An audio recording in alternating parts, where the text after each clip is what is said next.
Marwari media आप देख रहे हैं। आज है 22 सितंबर 2025 सोमवार का दिन और हिंदू तिथियाश्विन माह के शुक्ल पक्ष की प्रतिपदा। और सबसे बड़ी जानकारी तो यह है, आज से शारदीय नवरात्र प्रारंभ हो रहे हैं। आप सभी भाइयों और बहनों को नवरात्रों की हार्दिक शुभकामनाएं। वैसे आपको बता दूं, घट स्थापना के साथ ही नवरात्रों का शुभारंभ होता है और इस दिन घट स्थापना के दो सबसे शुभ मुहूर्त है। पहला मुहूर्त सुबह 6:09 से लेकर सुबह 8:06 तक रहेगा और दूसरा अभिजीत मुहूर्त है जो सुबह 11:49 से लेकर दोपहर 12:38 तक रहेगा। चलिए नजर डाल लेते हैं आज की बड़ी खबरों पर। शुरुआत कर देते हैं देश की बहुत बड़ी खबर के साथ।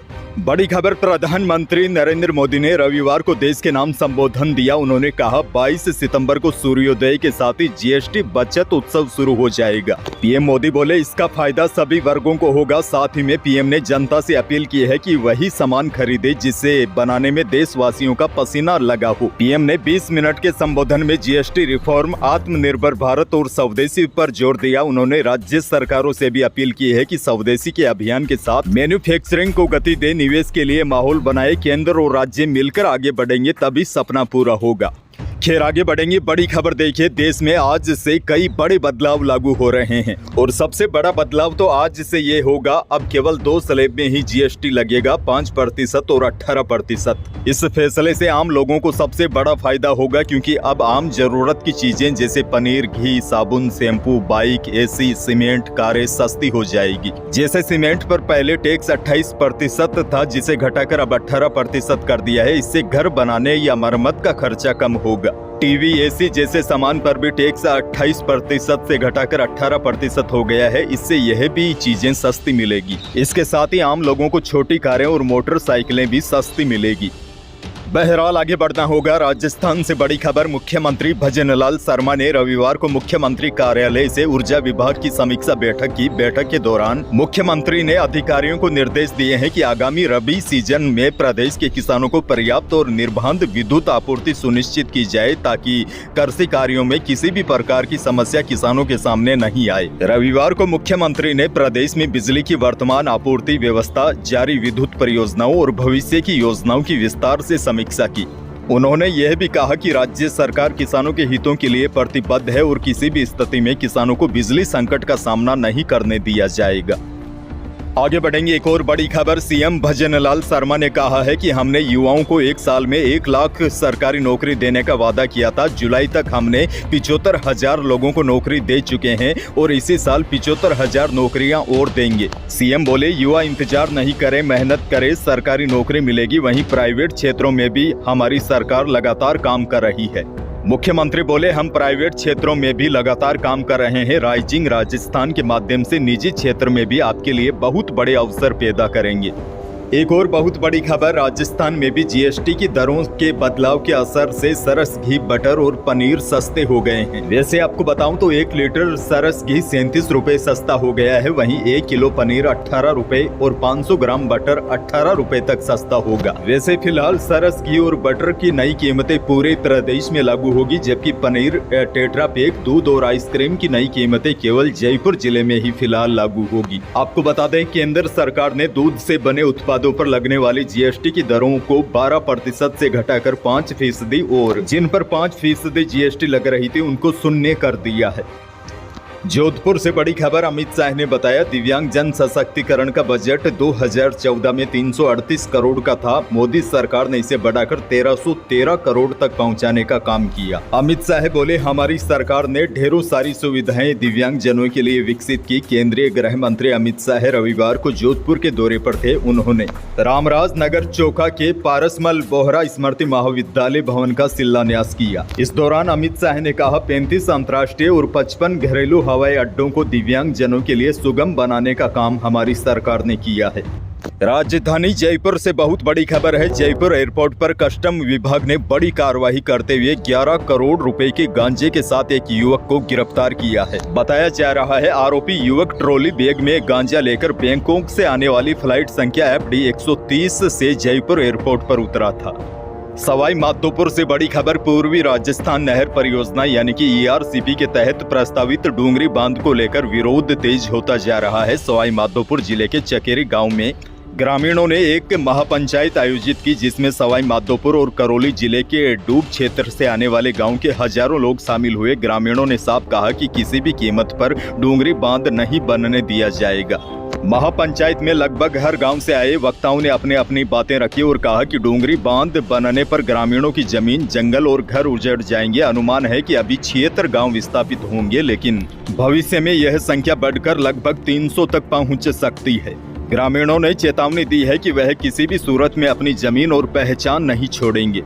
उदयपुर से बड़ी खबर, स्वर्गीय कन्हैया लाल के आवास पर अशोक गहलोत पहुंचे। गहलोत ने कन्हैया लाल के परिजनों से मुलाकात की। गहलोत ने कहा कि हमारी सरकार ने स्वर्गीय कन्हैया लाल के परिवार को 50 लाख रुपए की आर्थिक सहायता दी। दोनों बेटों को सरकारी नौकरी भी दी थी। हमारी सरकार ने महज 4 घंटों में ही अपराधियों को गिरफ्तार कर लिया था, लेकिन यह बेहद दुखद है कि 3 साल में भी NIA इस मामले में अपराधियों को सजा नहीं दिलवा सकी।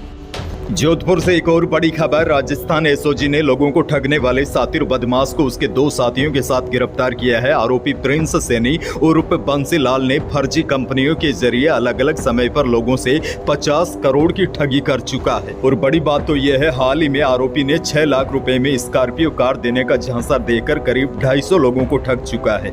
बड़ी बात यह है, SOG की टीम ने आरोपी को फरार होने से पहले ही दबोच लिया। अब उसे कोर्ट में पेश कर रिमांड पर लिया जाएगा। दरअसल जोधपुर जिले के भोपालगढ़ थाना इलाके के धोरू गांव का निवासी बंसी लाल 2017 में 12वीं फेल हो गया था। उसके बाद आरोपी कई फर्जी कंपनियां खोलकर लोगों को लूटने में लगा था। आगे बढ़ेंगे, बड़ी खबर, बारिश के मौसम के बाद प्रदेश के कई जिलों में सड़कों का हाल बुरा हो गया है। अजमेर की सड़कों पर बने गड्ढों को लेकर यूथ कांग्रेस ने अनोखा प्रदर्शन किया। इस दौरान जवाहर रंगमंच से पुरानी चौपाटी लिंक रोड पर जाने वाली सड़क पर विरोध जताया। गड्ढों में भरे पानी में कमल के फूल खिलाए और डिप्टी CM दिव्या कुमारी की फोटो भी लगाई। लोगों की शिकायत है कि बारिश के मौसम से सड़कों के हाल बेहाल हो गए हैं, लेकिन प्रशासन व सरकार सुध नहीं ले रही है। चूरू जिले से बड़ी खबर, तारानगर में कॉलेज प्रैक्टिकल देने जा रही एक छात्रा की हत्या के मामले में आरोपी को पुलिस ने गिरफ्तार कर लिया है। और आरोपी की तारानगर पुलिस ने रविवार को मुख्य बाजार में पैदल परेड निकाली। परेड निकालकर पुलिस ने अपराधियों में भय हो और आमजन में विश्वास, इसको लेकर पुलिस ने संदेश दिया। वैसे तारानगर पुलिस ने थाने से बस स्टैंड व मुख्य बाजारों तक आरोपी को पैदल घुमाया। अच्छा, बड़ी खबर ये भी देखिए, राजस्थान में 3 दिन चली चपरासी यानी कि ग्रेड 4 भर्ती परीक्षा अब खत्म हो गई है। आखिरी दिन पहली पारी में रजिस्टर्ड कैंडिडेट में से 86.28% अभ्यर्थियों ने परीक्षा दी। कल भी अभ्यर्थियों को कड़ी चेकिंग से गुजरना पड़ा। जयपुर में एक परीक्षा केंद्र में लाख की चूड़ी उतरवाने को लेकर नाराजगी भी दिखी। वहीं अजमेर, भरतपुर के कई बड़े सेंटर्स पर महिलाओं के बालों तक को मेटल डिटेक्टर से स्कैन किया गया। जालोर के एक परीक्षा केंद्र में अचानक एम्बुलेंस पहुंचने से कुछ सेकंड के लिए हड़कंप मच गया। दरअसल एग्जाम में ड्यूटी दे रहे एक टीचर की अचानक तबीयत बिगड़ गई थी। फिलहाल बड़ी जानकारी यह है, प्रदेश में 3 दिन चली चपरासी भर्ती परीक्षा अब समाप्त हो गई है। अब अभ्यर्थियों को बेसब्री से परिणाम का इंतजार रहेगा।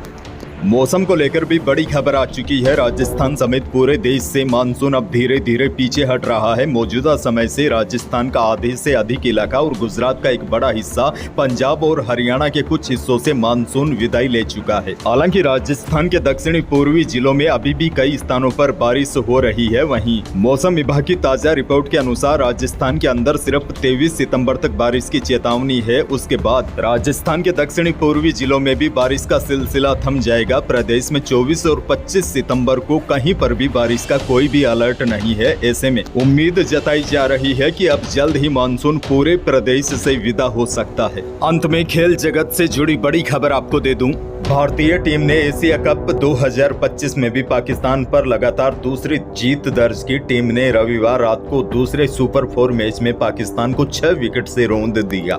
दुबई इंटरनेशनल स्टेडियम में भारत ने 172 रन का टारगेट 18.5 ओवरों में 4 विकेट पर ही हासिल कर लिया। तिलक वर्मा ने 19वें ओवर में शाहीन आफरीदी की बॉल पर छक्का फिर चौका लगाकर भारत को जीत दिलाई। वह 19 बॉल पर 30 रन बनाकर नाबाद लौटे। इससे पहले अभिषेक शर्मा ने 39 बॉल पर 74 रन बनाए। उनकी पारी में 6 चौके और 5 छक्के शामिल थे। अभिषेक ने शुभमन गिल के साथ 59 बॉलों पर 105 रनों की ओपनिंग साझेदारी की। साझेदारी ने भारत के रन चेज को आसान बना दिया था और इस मैच में भी भारतीय खिलाड़ियों ने पाकिस्तान के खिलाड़ियों से हाथ नहीं मिलाया।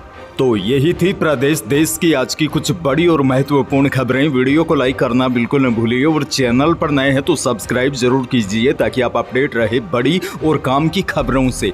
धन्यवाद।